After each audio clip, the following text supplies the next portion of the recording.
Hey, hello, this is the Bloke podcast back again with another video. I probably missed like one, and I'll do that podcast like when I do get the time. I've been busy with exams and busy procrastinating.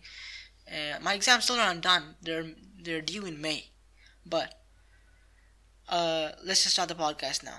So I was watching this documentary named Racing Extinction. It's a very amazing documentary. I really recommend you watching this one. It just makes you feel. By the way, it just makes you feel bad for even existing as a human being. Like the amount of carbon emissions by our cars, by the stuff that we buy, Coca-Cola bottles and all that stuff, and how it's like damaging the sea life and the atmosphere beyond it, and how like at some point the carbon emissions is gonna be so much that it's gonna backfire on us, right? You just feel bad like doing everything you and for the first week of like after watching it you were like, oh my god, man, what am I doing, right?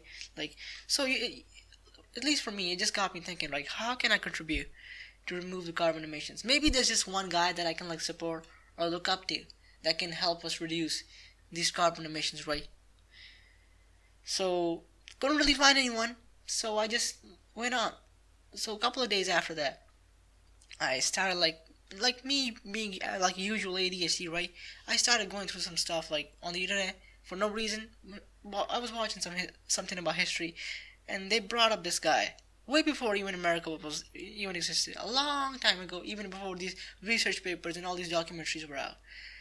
This guy was so like for some reason he figured out that carbon emissions are a problem, and he cared about the environment so much to the point that he reduced a huge amount, a huge footprint of carbon emissions by killing 75 million people on this earth.